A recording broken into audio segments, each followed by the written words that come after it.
Hello friends, happy Monday. Today we have a first time client and a huge transformation / color correction. Oh yeah, look at those ends. This was a fun one and we are taking her to this beautiful purple. Oh, so gorgeous. All right, so let's get going.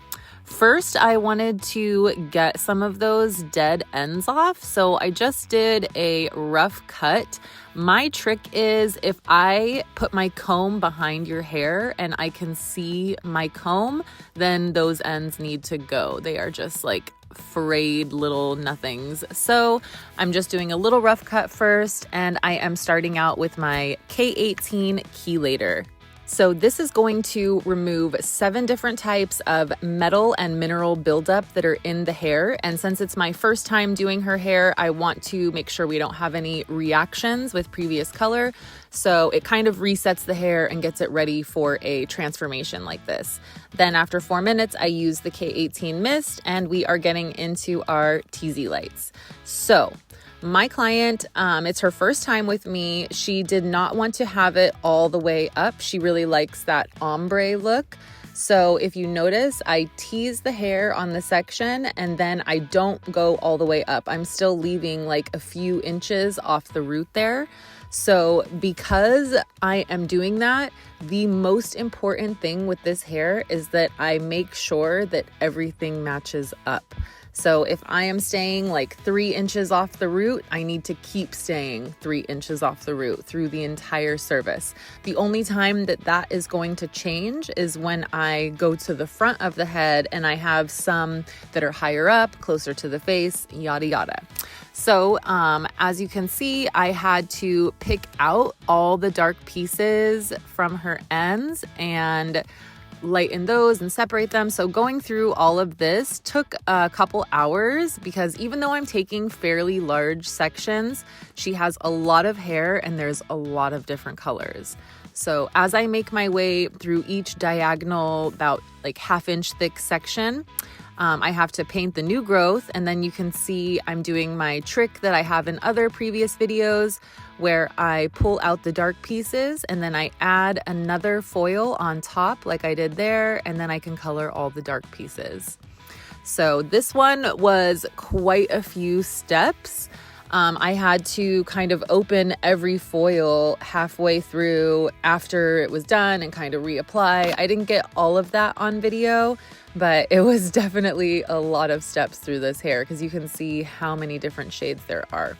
But I am just taking those diagonal sections, teasing up all those little baby hairs, and then I am going through and lightening all the new growth and the dark hair and staying 3 inches or so off the root. And I like to move around the head together like this so that I don't just have one side done and then I move to the other side, because I feel like when they are right next to each other like this, it's a lot easier for me to gauge like how far I need to pull the lightener down, and it's right next to the other one, so it's really easy to see that.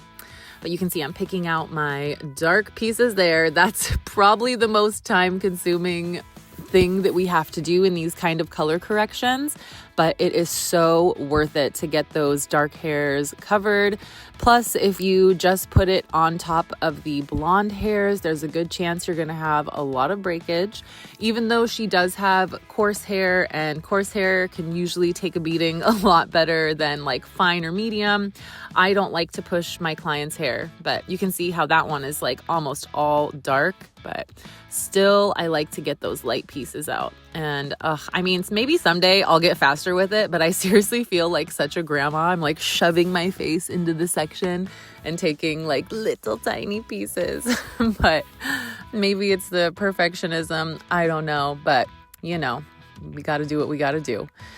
But if you are confused on the sectioning at all, you can go to my episode 19 because it is the exact same sectioning pretty much through the entire head. So everybody's head shape is a little bit different. So when it comes to the face frame, factors like where they part their hair, how much hair they have, what their hairline looks like. Some people have like a V-shaped hairline, some have a round, some have like an ovally. So everybody's head shape and hairline is going to be super different.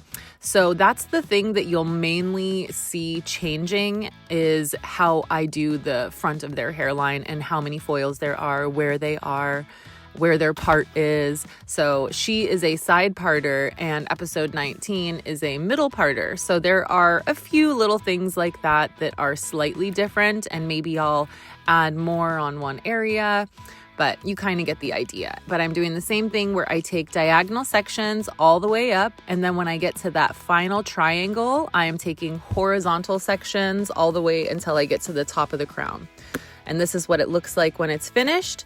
Once again, if you really want to see the layout, episode 19 has the full layout of how exactly those sections look. Now we are moving to her front. So you can see I have a couple different sections there. I have like a face frame section, and then I have like the top little triangle section. So these ones I'm putting all the way up. Still a little bit of a tease because I want some dimension there, but we are putting it all the way up because she wants that brighter face frame. And I am lightly teasing. I'm not weaving or slicing. I am just taking full little sections, not leaving any hair out, and just teasing a little bit at the top. And you can see I still have like a little bit of a diagonal there as I'm painting, so it has that gradient effect. But really, really saturate and close it up.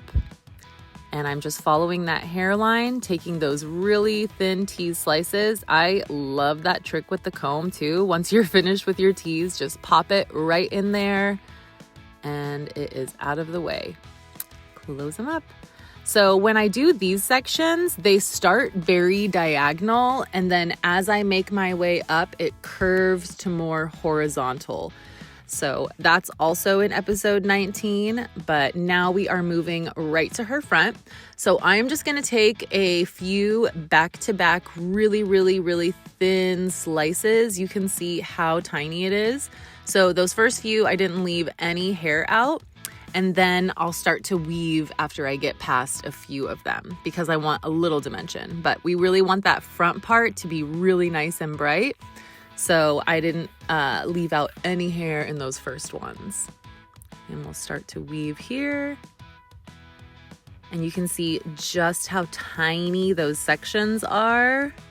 I like to keep those really thin so that they are nice and clean, because that face frame is an important one. Now, I'm not saying that this is exactly how you have to foil your client's head, because I always have a super in-depth discussion with them before we start anything. So I always ask like how they want their face frame to be, how high up they want it to be, do they want it to be bolder than the rest of it? I ask for lots of pictures. I'm such a visual person, so I really like when clients bring me pictures. I don't care if it's AI or real, whatever, as long as I can see your favorite way of it looking and how you imagine it looking, then that is like the best thing that you can give me. Because somebody could say, I want purple money pieces, and then 5 different stylists could do 5 different, placements, colors, anything. So I just feel like I love pictures. And I know that a lot of stylists are complaining about AI photos. I don't mind it if it's a stylist that's pretending an AI photo is their work, which I've actually seen on Instagram. It's wild. That I don't like. But if a client is bringing me an AI generated photo because they like the color or the placement, I don't care. I think that's awesome. You can bring me like a picture of a stuffed animal and say, I like these colors, and that can be your inspiration. So whatever you bring me, I'm ready for it. But anyway, now that we got past the face frame, I am taking more of these, kind of started out a little diagonal, and then as I make my way up the head, they go more horizontal. Once again, episode 19, great other view of the placement. The only difference is I am not going all the way to her scalp. So I'm trying very hard to match up everything around her head and staying those few inches off the root. I cannot stress that enough. If there's anything that you're super conscious of during this, it's making sure that you are doing the exact same amount left off the root every single time. Because, oof, you do not want to have just crazy little blonde pieces everywhere. So it really does make a huge difference as long as it's all lined up. And we are done with her closer pieces, and now we're moving to our larger panel over there where we're starting with our diagonal sections, moving into more horizontal. And just make sure that you are really, really saturating those pieces. I also think I forgot to mention that I am using Danger Jones lightener, of course. I started with a 10 volume, and then with every bowl, I just kind of moved it up a little. So it was 10 volume, then I went to 15, and then we ended on 20. I very rarely will go over 20 volume. You just don't need to. It works just fine with a level 10. I'm a low and slow girl for sure. I don't like melting people's hair off. So yeah, no. Not that you'll melt it off with a 30, but I just prefer to go low. You don't need to go super high. And then usually around this point, I will start checking some of the hair underneath to see how it's doing. This one was ready to pull, so I got my bleach blender gloves, pulled the foil, and then just wiped all that lightener off. This is the part that I didn't really show much in the video. Oh, here she is showing me something. But I use that blender glove to kind of pull the lightener through the ends also. So it works out really nicely, just like kind of lightening up those end pieces without having them in a foil. But I am mixing up her first toner now using Danger Jones gloss toners. I'm using 6-01 on her base, and then I am melting it into 9-12 and 10-2.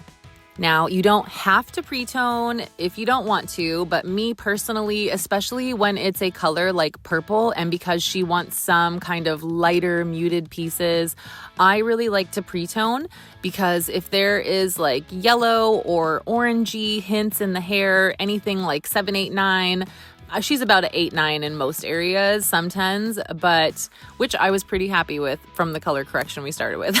But anyway, if there is those like really warm brassy pieces and you put purple on it, there's a good chance that it's just going to kind of tone and cancel out that purple.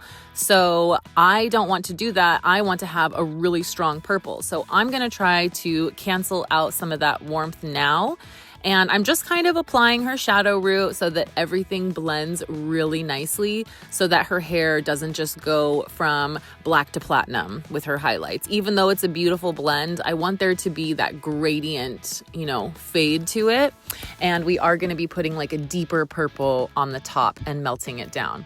So I did all of her base first, and then I went through the ends with my lighter color and using my comb and my hands to really blend that through. And no, you don't really need gloves with these Danger Jones gloss toners. They are super gentle. They don't burn my fingers or anything like that or stain. And yeah, it's just super easy to work through. As you can see, it is like, the easiest to work through gloss toners I've maybe ever used. They are so great. And I am just brushing all of that through. And then I only let her process for, I think, like 10 minutes, and then washed that out using my K18 Detox shampoo. And then I use the K18 mask after. So let's get our colors going. I'm going to have 4 different bowls, and you'll see my craziness now. That was Masquerade that I put in those first 2 bowls, and then Exotica into that one. So that is Poolside. It's like a pastel blue. So I wanted this one to be kind of like bright purpley with that hint of blue to it. And then that's going to be like my purple base. So I am going to pour half of that into one bowl. And then I added a little Solitude into that one. So it'll be more of my indigo, also some Exotica. I don't want it to be too dark. This will be my dark one all the way over on the scale where I put more Masquerade. but adding some more purple into there because it looked a little too blue for me.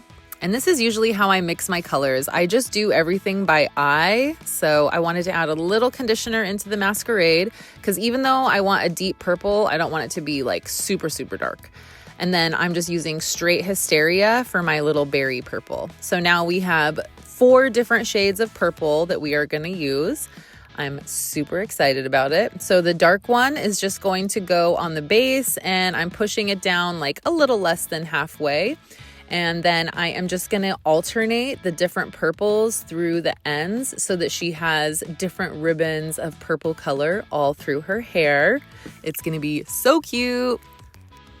Also gave her a pretty quick blast dry. So you want them to be, pretty much mostly dry when you do this. I think the color comes out a lot more vibrant. When you put it on wet hair, sometimes it can dilute it. So I like to dry it at least like 80% dry, maybe 75. But as you can see, I'm taking like little ribbons and I'm just alternating different purples through the ends and making sure that I really, really blend those 2 colors together. I like to kind of pull the hair apart, make sure that it's all saturated, and blend, blend, blend. And just keep on switching whichever ones you want to do. I could just pick an order and do the same thing every time, like berry, indigo, purple, dark, same thing on every one, but then it would kind of match up through the whole head, and I want it to kind of be chaotic ribbons of color. So the way that I'll do it is I'll do all my purple mids, then I'll kind of separate into, even ribbons, and then I'll look at what purple is underneath that section, and then I'll just pick a different one. So just kind of see what purples are underneath it, next to it, and just try to pick a different one.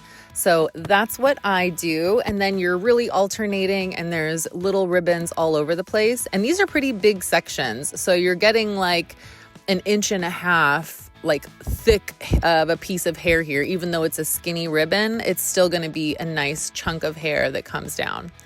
And I am just blending each of those colors together really, really well. That is the most important part because you don't want to see that harsh line where it's like, oh, there's the dark purple into the other purple. I want it to all just marry together. I don't want there to be a obvious like dark into light. I just want it to be a perfect gradient. So I cannot stress enough how important blending those 2 colors together are. And it's going to be gorgeous as long as you do that. Because there is nothing that I hate more than seeing a line in hair. Oh, I mean, unless you want a line. If you want a line, great. But she does not want a line. So I do not want to give her one. And we are almost through this back section now. And I am just saturating. If it's a thicker one, I'll pull it apart like this and just make sure that I get all those blonde pieces because you do not want to miss any hair. And we are taking pretty thick sections. But I am just really saturating that purple and blending together. And you can already see the ends, like all the different ribbons of purple. Ooh, looks so cute. And then as far as their face frame goes, when you get to the front, I always like to ask my guests, like, which color do you want to see by your face? And so I let them pick what color they want to see because that's what they're going to see in the mirror the most, the one that's right in front of their face. So don't just pick a color and throw it on their face frame. Make sure that you're asking them like, hey, do you want this one dark at the base? And then do you want to melt it into this one? Which one do you want? So she picked the color that she wanted in her face frame.